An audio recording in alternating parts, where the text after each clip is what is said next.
যে আমাদের মেয়েদের বিয়ে ভেঙে যাচ্ছে রাস্তাঘাট না থাকার কারণে। মানুষের যে কষ্ট, এটা যখন আমি শুনেছি আমার কাছে খারাপ লেগেছে। দর্শক, ভিন্ন মতে সহমত দেশে এবং প্রবাসে যে যেখান থেকে দেখছেন সবাইকে শ্রদ্ধা সহ আমন্ত্রণ। আমরা বিশ্বাস করি ভিন্নমত মানেই বিভাজন নয়, সহমত হওয়াটাই সবচেয়ে বড় দায়িত্ব।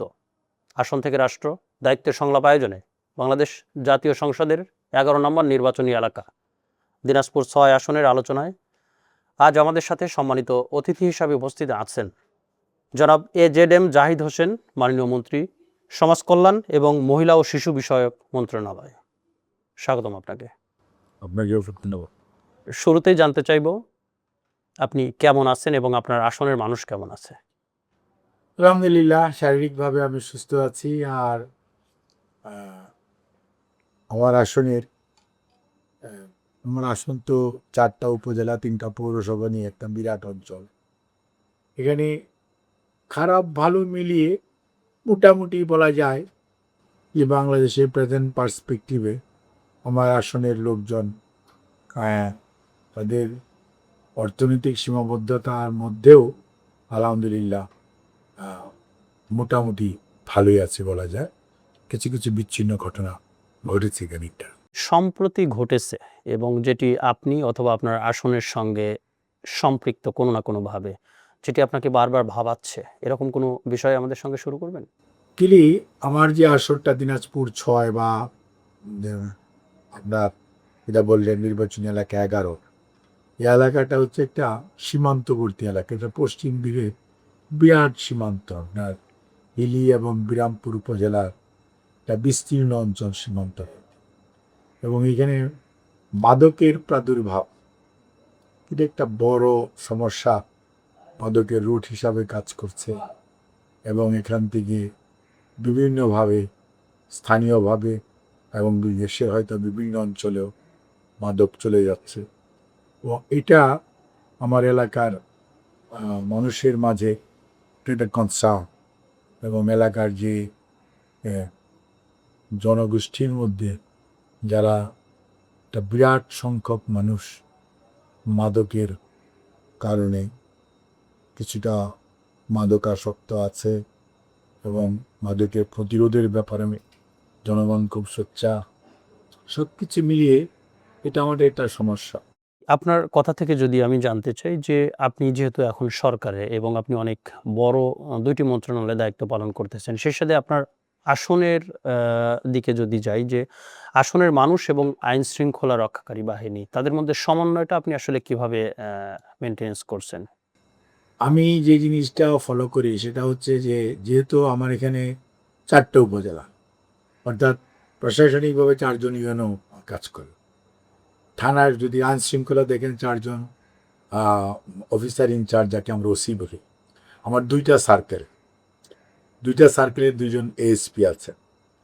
এবং 4টা উপজেলায় এবং 3টা পৌরসভায় বিভিন্ন পর্যায়ের সরকারি কর্মকর্তারা আছে। আমার সব জিনিসই 4টাকা। হসপিটাল বলেন 4টা, প্রাণী সম্পদ বলেন 4টা, সমাজসেবা বলেন 4টা, মহিলা বিষয়ক কর্মকর্তা 4জন, কৃষি কর্মকর্তা 4জন, মৎস্য কর্মকর্তা 4জন, আপনার এলজিডি ইঞ্জিনিয়ার ওটাও 4জন, আবার 3জন পৌরসভাতে আছে। সেই তুলনায় মন্ত্রণালয়ে 2টা মাত্র। হ্যাঁ, মন্ত্রণালয় হিসাবে মনে করেন আমি যে মন্ত্রণালয়ে আছি, যেহেতু মন্ত্রী হিসাবে দায়িত্ব পালন করার রয়েছে, কাজে এলাকাতে সার্বক্ষণিকভাবে সংযোগ রক্ষা করার জন্য ওখানে যেমন আমাদের দলীয় লোকজন যিনারা আছেন, আমার এখানে আমার এপিএস সাহেবরা আছেন, পার্সোনাল অফিসাররা আছেন, এবং সর্বোপরি ওখানে সরকারের প্রশাসনের এবং আইন শৃঙ্খলা রক্ষাকারী বাহিনী বিভিন্ন দপ্তরের যে সমস্ত কর্মকর্তারা আছেন, ওনাদেরকে আমি বসেছি, কথা বলেছি। তাদেরকে আমি সরকারি নিয়ম মতো তাদের দায়িত্ব পালনের জন্য উৎসাহিত করি এবং নিরপেক্ষভাবে দায়িত্ব পালনের উৎসাহিত করি। আপনার এই জায়গা থেকে যদি জানতে চাই যে আপনি নির্বাচনের আগে যখন মানুষের কাছে যাচ্ছিলেন, তা আপনার আসনে মানুষ কি ধরনের প্রত্যাশা করতেছিল এবং এখন যখন যাচ্ছেন প্রত্যাশার কি ভিন্নতা এসছে নাকি আগের প্রত্যাশাগুলাই করছে? নির্বাচনের আগে যখনই গিয়েছি তখন মানুষের প্রত্যাশার মধ্যে ছিল যোগাযোগ। সবচেয়ে যোগাযোগ ব্যবস্থা খুবই অপ্রতুল। ওখানে আমাদের প্রায় 1900 কিলোমিটার রাস্তা আছে, তার মধ্যে প্রায় 1350 কিলোমিটার রাস্তা নতুন করে করা দরকার, রিপেয়ার করা দরকার, কাঁচা রাস্তা পাকা করা দরকার। তো আর এই যোগাযোগ ব্যবস্থা ছিল মানুষের নাম্বার ওয়ান সমস্যা ওখানে। দ্বিতীয় সমস্যা ছিল কর্মসংস্থান। এত একটা বিরাট পপুলেশন, আমার এখানে প্রায় 10.5 লক্ষ লোক, 5,57,000 আমার ভোটার। আমার এলাকায় একটা আসনেই। একটা আসন এবং আমার আপনার স্কোয়ার কিলোমিটার হিসেবে মোর দেন 1000 স্কোয়ার কিলোমিটার আমার এলাকা। কাজেই সব মিলিয়ে কর্মসংস্থানের অভাব, ইয়ং জেনারেশন যারা শিক্ষিত, অর্ধশিক্ষিত, কিছুটা কম শিক্ষিত, তারপরে মেয়েদের কাজের কোনো সুযোগ নেই। আরেকটা হচ্ছে ধর্মীয় প্রতিষ্ঠানগুলি খুব আন্ডার ডেভেলপ, এবং এটার মানুষের দাবি ছিল সবচেয়ে বেশি রাস্তাঘাট এবং তাদের ধর্মীয় প্রতিষ্ঠানগুলোকে লুক আফটার করা, এবং তার পরবর্তীতে তাদের উৎপাদিত যে ফসল, এটা একটা কৃষি প্রধান, কৃষি প্রধান। বিশেষ করে ধান, ভুট্টা, সরিষা, আলু, এটা হচ্ছে একদিকে। ফল হয় খুব ভালো, আম, লিচু, টমেটো হয়, কাঁচামরিচ হয়, ব্রোকলি হয়, তারপরে ফুলকপি হয়, শসা হয়, এবং এগুলো বাজারজাত করা এবং যথাযথ মূল্য, অর্থাৎ উৎপাদিত খরচ পুষিয়ে যায় এরকম মূল্য পাওয়ার ব্যাপারে সীমাবদ্ধতা রয়েছে, সুযোগ নেই। যেমন যেহেতু যোগাযোগ ব্যবস্থা খারাপ, সেই জন্য দেখা যায় যে আপনার উৎপাদিত ফসলের ন্যায্য মূল্য কৃষকরা পায়। জাতীয় সম্ভাবনা কি দেখতে পাচ্ছেন আপনার আসনে? আমার আসনের মানে সম্ভাবনা যেটা, সেটা হচ্ছে যে এই কৃষি যে উৎপাদিত ফসল, আমরা যদি তার ন্যায্য মূল্যটা মানুষের কাছে নিশ্চিত করতে পারি, কৃষকের জন্য নিশ্চিত করতে পারি। সমস্যাটা হচ্ছে অনেক ধান উৎপাদিত হয়, কিন্তু ওই যে যে গোডাউন সরকার যখন ক্রয় করছে, তখন ধান এবং চাল ক্রয় করার সময় হয়তো একটা লিমিট বলে দিচ্ছে, কিন্তু ওখানে তো উৎপাদিত হচ্ছে অনেক। সে উৎপাদিত পুরো ধান এবং পুরো চালটা যদি কৃষকের কাছ থেকে ক্রয় করা হতো, তাহলে কৃষক কিন্তু একটা ন্যায্য মূল্য পাওয়ার সুযোগ বেশি থাকে। যখন এটা কৃষক সরকার ক্রয় না করে, তখন তিনি কিছু মধ্যস্বত্বভোগী ব্যবসায়ীরা ক্রয় করে, তখন সেটার দামটা কম্পারেটিভলি একটু কমে যায়। এটা একটা যেমন এই কাজে আমি মনে করি যে আমার ওখানে যদি আরও সরকারি যে ক্রয়টা, বিশেষ করে ধান এবং চাল, এইটা ক্রয় করা যেমন একটা দরকার। অন্যদিকে আলু, এত আলু উৎপাদিত হয়, যেবার আলু প্রথম দিকে একটু দাম পেয়েছে কৃষকরা, পরবর্তীতে বৃষ্টির কারণে আলু 5 টাকা 6 টাকা কেজি হয়েছে। তো কাজেই যে টাইম মতো যদি এই কৃষকের কাছ থেকে তার উৎপাদিত ফসলটা ক্রয় করার একটা ব্যবস্থা থাকে, অর্থাৎ বাজারজাত করো, এই সুবিধাটা যে ভুট্টা, প্রচুর ভুট্টা হচ্ছে, কাজে এই ভুট্টাকে কীভাবে আপনার কাজে লাগানো যায়। ভুট্টা তো এখন মোস্টলি ব্যবহার হয় আপনার আমাদের প্রাণী সম্পদ অধিদপ্তর ইউজ করতে পারে, বিশেষ করে আপনার হাঁস মুরগি, এই যে খাবার তৈরি, এর জন্য কিন্তু লক্ষ লক্ষ টন ইম্পোর্ট করা হয়, আমাদের দেশে প্রডিউস করে, বাট ওখানে কিন্তু খুব ভালো মানের ভুট্টা হয় এবং ভুট্টা এগুলো ক্রয় করা হয়। তো কাজে ওখানে যদি এই ধরনের ফ্যাক্টরি করা হয়, তাহলে একটা হচ্ছে যে ওই জিনিসগুলোর একটা যথাযথ মূল্য পাওয়ার সুযোগ হয়। ইন দি আদার হ্যান্ড আপনার কিছু মানুষের কর্মসংস্থানের সুযোগ।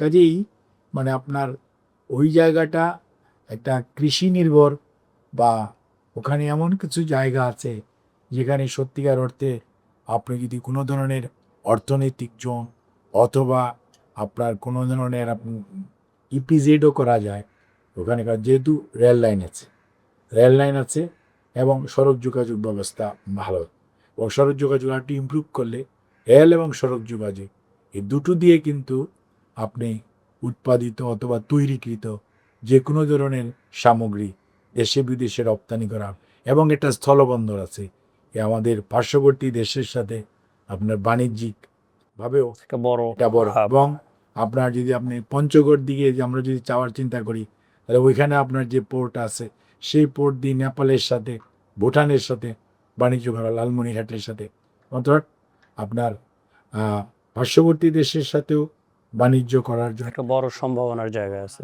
আপনি এখন সরকারে এই অনুষ্ঠানটি যারা দেখছেন সবাই কিন্তু আপনার দিকে আসলে তাকিয়ে আছেন, আপনার আসলে মানুষের সহ। আমরা যদি যে সম্ভাবনার কথা বললেন এবং যে চাহিদার কথাও বললেন, আপনার আসনের মানুষের দীর্ঘদিনের প্রত্যাশা এবং একই সাথে যে সমস্ত সমস্যার কথা বললেন, এই সমস্যাগুলো নিঃসন্দেহে দীর্ঘদিনের। এগুলা বাস্তবায়নে এবং সমাধানে আসলে কোনো চ্যালেঞ্জ দেখতে পাচ্ছেন কিনা? নির্বাচনের আগে আমি যখন ঘুরেছি, আমি কিন্তু আমার প্রতিটা গ্রাম ঘুরেছি, আমি ব্যাপকভাবে ঘুরেছি। এখন সেখানে যখন ঘুরেছি তখন আমার কাছে কষ্ট লেগেছে যে একটি দল 15 সাড়ে 15 বছর ক্ষমতায় থাকার পর কোনো রাস্তাঘাট কাঁচা থাকার কথা না, কোনো রাস্তাঘাটের ভাঙা থাকার কথা না, কিন্তু সেখানে মানুষ এমনও কথা বলেছে যে আমাদের মেয়েদের বিয়ে ভেঙে যাচ্ছে রাস্তাঘাট না থাকার কারণে। মানুষের যে কষ্ট, এটা যখন আমি শুনেছি আমার কাছে খারাপ লেগেছে। তার পরবর্তীতে আমরা যখন দায়িত্ব জনগণ দিয়েছে এবং মাননীয় প্রধানমন্ত্রী যখন ওনার মন্ত্রী পরিষদে আমাকে জায়গাও দিয়েছেন, তার পরবর্তীতে আমরা সরকারের সংশ্লিষ্ট ডিপার্টমেন্টের সাথে কথা বলে আমরা কিন্তু এটার একটা পরিকল্পনা, মাননীয় প্রধানমন্ত্রীর দিক নির্দেশনাও যেমন আছে, অন দি আদার হ্যান্ড ওনার ডিপার্টমেন্টে অর্থাৎ ওনার অফিসে এটা সেলও করা হয়েছে যে বিভিন্ন এলাকার উন্নয়নের কর্মকাণ্ড দেখভাল করার জন্য। এবং এখানে একটু থামাতে চাই। সেটি হলো আপনারা প্রায় ৪ মাস দায়িত্ব গ্রহণ করেছেন এবং আপনি 4 অনেক মাসের বেশি ৪ মাসের বেশি। এর মধ্যে কোনো দৃশ্যমান কোনো পরিবর্তন বা দৃশ্যমান কোনো উন্নয়ন কাজ আপনার আসনের জন্য করেছেন যেটি মানুষ আ সরাসরি উপকার পাওয়া শুরু করেছে অলরেডি? যেটা আপনাকে আশ্বস্ত করতে পারি সেটা হচ্ছে মানুষের মধ্যে একটা ধারণা দিতে পেরেছি যে তাদের এটা অধিকার এবং সরকারের যে সুযোগ সুবিধা বিনা পয়সায়, বিনা মানে তদবিরে ওনারা পাবে। এইটা মানুষের মধ্যে আমি প্রতি সপ্তাহে যেটা যাই, আমি 4টা উপজেলা আমি ঘুরি এবং আমি কোনো ওইখানে যা বিশ্রামের জন্য যাই না। আমি মানুষের সাথে কথা বলি, মানুষকে আশ্বস্ত করি। আগে যে দুর্নীতি ছিল, টাকা না দিলে কাজ হবে না, আপনি শুনলে আশ্চর্য হবেন, কয়েকদিন আগে পুলিশের কনস্টেবল নিয়োগ হয়েছে, ওখানকার কয়েকজন চান্স পেয়েছে এবং তারা বলেছে 104 টাকা খরচ করে তাদের চাকরি হয়েছে। অর্থাৎ সরকার নির্ধারিত যে ফিজ ওইটাই। এখন সবাই বুঝতেছে যে না, তাদের কাজটা, এটা তাদের রাইটস, এটাও হবে। এবং তাদের এখন রাস্তাঘাট আস্তে আস্তে আলহামদুলিল্লাহ, স্থানীয় সরকার, পল্লী উন্নয়ন, তারপর আমাদের দুর্যোগ ত্রাণ, অর্থাৎ বিভিন্ন সেক্টর থেকে যখন কাজ হচ্ছে এবং সবাই দেখতেছে যে তাদের কাজ শুরু হয়েছে। আমার এখন দায়িত্ব এলাকার সকল মানুষ সে প্রতিনিধি আমি, তারা আমাকে দায়িত্ব দিয়েছে। এই দায়িত্বের জায়গা থেকে যদি আমি প্রশ্ন করি যে আপনি একজন সংসদ সদস্য থেকে সরাসরি মন্ত্রী এবং ২ টি বড় মন্ত্রণালয়ের দায়িত্ব আপনি পালন করছেন। আপনার এই যাত্রাটার অনুভূতিটা বলবেন এবং সেই সাথে আপনার মন্ত্রণালয়ের কোনো চ্যালেঞ্জ আছে কিনা দায়িত্ব পালন করতে গেলে সেটাও একটু বলবেন। প্রথম বললে আমি নিজে বুঝি না যে আমি এমপি বা মন্ত্রী, আমার মধ্যে এরকম কোনো ফিলিংস কাজ করে না। আমি এখনো মনে করি আমি জাহিদ হোসেন 12ই ফেব্রুয়ারির পূর্বে যেরকম ছিলাম, আমার আপনি তো ডাক্তার ছিলেন, আপনি একই মতো আছে, বরঞ্চ মানে আপনার, বাট এখন যেটা হয়েছে সেটা দায়িত্ব বেড়েছে। এখন যেটা হয়েছে যে এখন এমপি যে দায়িত্ব শুধু একটা এলাকা, মন্ত্রীর দায়িত্ব হচ্ছে এই 2 মন্ত্রণালয়ের অধীন সারা বাংলাদেশে যে বিস্তৃত কর্মসূচি আছে, যেটি এই দেশের, আমার ধারণা যে আপনিও কেন অনেক মানে মানুষই জানে না যে কী ধরনের কর্মসূচি আছে। গত 3 দিন আগে সংসদ সদস্যদের একটা ব্রিফিং ছিল এবং আমাকে দায়িত্ব দেওয়া হয়েছিল যে সরকারের পক্ষ থেকে যে সেফটি নেট যে প্রোগ্রাম, অর্থাৎ মানুষের দুরবস্থা, মানুষের দারিদ্রতা দূরীকরণ, মানুষকে অর্থনৈতিকভাবে স্বাবলম্বী করার যে কর্মসূচি, প্রায় 92টা কর্মসূচি এই মুহূর্তে সচল আছে। ফ্যামিলি কার্ড এবং কৃষক কার্ড এবং আপনার ইমাম, মুয়াজ্জিন এবং পুরোহিত বা ধর্মীয় নেতাদেরকে সহযোগিতা সহ, এগুলো সম্পর্কে আমাদের অনেক নীতি নির্ধারক, অনেক সংসদ সদস্য এবং দের সত্যিকার অর্থে পুরো ধারণা ছিল না। এবং এগুলো জানার পরবর্তীতে এবং অর্থাৎ জনগণের প্রতিনিধিকে সমস্ত জিনিসগুলি ইনফর্ম করা এবং তাদেরকে তাদের নিজস্ব এলাকায় দায়িত্বশীল করা এবং তারা যাতে ওই এলাকায় যারা সরকারি কর্মকর্তা বা কর্মচারী এই সমস্ত সার্ভিস ডেলিভারির সাথে সম্পৃক্ত, তারা যাতে যথাযথভাবে সেটা করতেছে কিনা, করতে পারছেন কিনা, করতে গেলে কোনো সমস্যা হচ্ছে কিনা, সেইগুলো তদারকির জন্য মাননীয় সংসদ সদস্যদেরকে আমরা অনুরোধ করেছি এবং আমরা অনুরোধ করছি এবং তাদেরকে আমরা উৎসাহিত করছি ওনাদেরকে, যেগুলো দেখার দায়িত্ব জনগণের প্রতিনিধি হিসাবে আপনাদের এবং আমাদের সবার। কাজে আমরা সবাই মিলে যদি সেই যেই দলেরই হোক, আপনি you are a public representative, এবং ওই সংসদ সদস্য যদি সেখানে এটা দেখভাল করেন, স্বাভাবিকভাবে ওই নির্বাচনী এলাকায় আপনি ভালো হতেই বাধ্য। এই সংসদে আমরা মোর দেন 200 সংসদ সদস্য নতুন, যে আমাদের মানে একটা এবং মাননীয় প্রধানমন্ত্রীও নতুন, ইনক্লুডিং মি, এবং মাননীয় প্রধানমন্ত্রীও তো নতুন। প্রধানমন্ত্রী বলেন, মাননীয় প্রধানমন্ত্রীরা খুব জোরে সোরে বলেন যে আমিও নতুন। আপনার কথা থেকে যদি একটু বলি, যেহেতু নতুনের কথা আসছে, এই নতুন হওয়াতে কি দায়িত্ব পালনে কোনো ধরনের কোনো ব্যাঘাত ঘটে? সংক্ষেপে বলবেন। আমি কোনো অসুবিধা ফিল করি না, আমি এটা এনজয় করি এবং আমার কাছে খুব ভালো লাগে, কারণ এটা আমার কাছে কোনো নতুন। আমি ডাক্তার হয়েছি 46 বছর, কাজে আমি এই এর চেয়ে বড় স্ট্রেসফুল সিচুয়েশনে গেছি। এটা আমি আমার কাছে পেশেন্টের চিকিৎসা, অপারেশন করা, ওইটার পরে যে স্ট্রেস, তার তুলনায় এটা 100 ভাগের মানে ধরেন 10% অফ দ্যাট স্ট্রেস এখানে কাজ করে। এবং এটার মধ্যে একটা আনন্দ আছে। আনন্দটা কি? যখন আমরা মানুষের প্রয়োজনে মানুষের পাশে দাঁড়াতে পারি, মানুষের ভালো কিছু করতে পারি, তখন যে মানুষের যে হাসি মুখ, মানুষের যে সচ্ছল হওয়ার যে একটা অভিব্যক্তি, এইটা আমাদেরকে আনন্দ দেয়। এখন প্রতিদিন আপনি কতগুলো কমপ্লেইন পান, যে সমস্ত পেশেন্ট আপনাকে পাচ্ছে না আপনার চেম্বারে গিয়ে? আমাকে এটা ধরেন, এটা আমার জন্য একটা ডার্ক সাইড বলতে পারেন, যেটা আমাকে মনে মনে কষ্ট দেয়। প্রথম দিকে বেশি কষ্ট দিয়েছে, এখন আস্তে আস্তে মনে করতেছি যে বৃহত্তর ক্যানভাসে যখন কাজ করতেছি, তখন এই কাজটা আমি রুগীদেরকে তখন ডাক্তারের নাম লিখে দিই, আপনি ওখানে যান। কোনো কোনো সময় নিজেই এই আমার সাথে সাথে আমার যেটাই হোক, আমি এটা রেসপন্ড করি। মানে এত ব্যস্ততার মাঝেও এখন আপনি সেবা দিয়ে যাচ্ছেন। আমি যখন গাড়ির মধ্যে বসাতে গিয়ে আমি যখন একটুই পাই, সুযোগ পেলেই আমি আমার উত্তর দিয়ে দিই।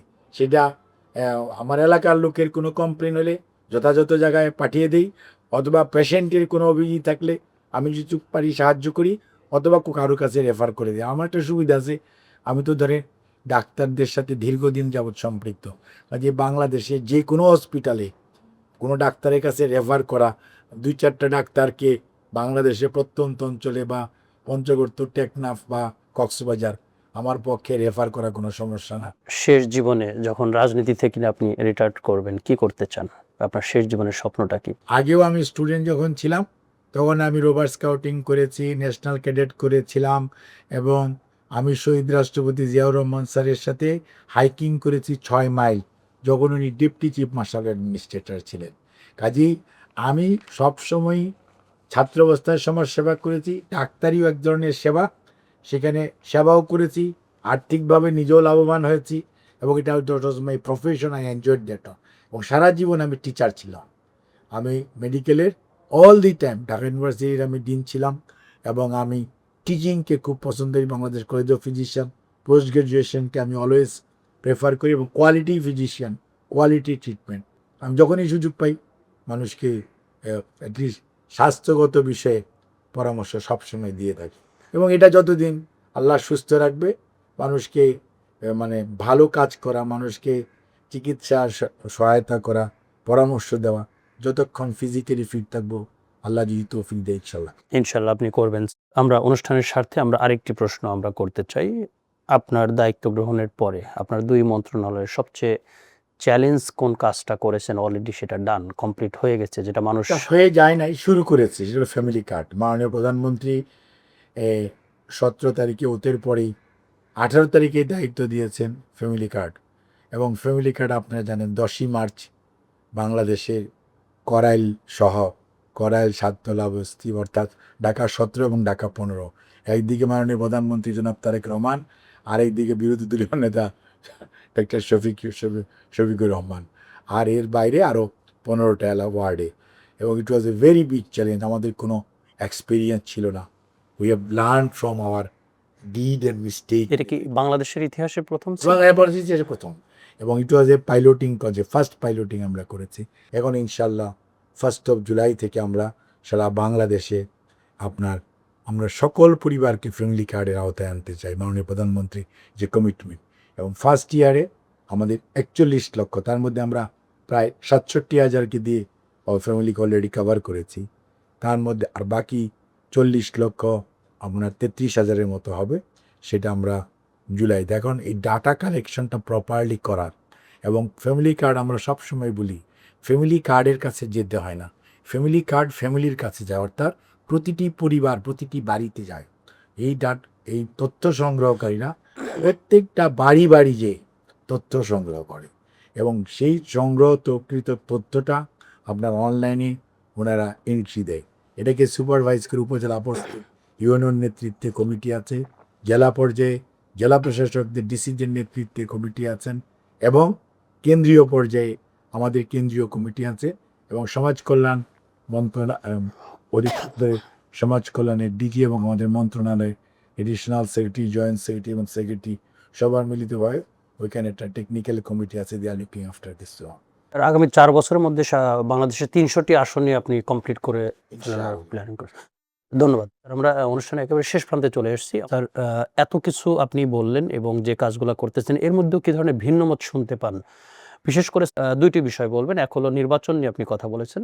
নির্বাচনে যদিও নির্বাচন সবাই বলছে সুষ্ঠু, এবং 2026 সালের নির্বাচনটা খুবই ঐতিহাসিক নির্বাচন হয়েছে। তার মধ্যে যে ভিন্ন মতটা রয়েছে, একটি দল অংশগ্রহণ করে নাই। সেই জায়গা থেকে আপনারা কোনো বিষয় শুনতে পান কিনা যে একটি দল যে অংশগ্রহণ করে নাই সেখান থেকে মানে এই নির্বাচনটা কতটুকু সুষ্ঠু হয়েছে? এ ধরনের কোনো ভিন্নমত শুনতে পান বাট কিনা? হচ্ছে কি, নির্বাচনের সুষ্ঠুতা বা গ্রহণযোগ্যতা নির্ভর করে সাধারণ মানুষের অংশগ্রহণের উপর।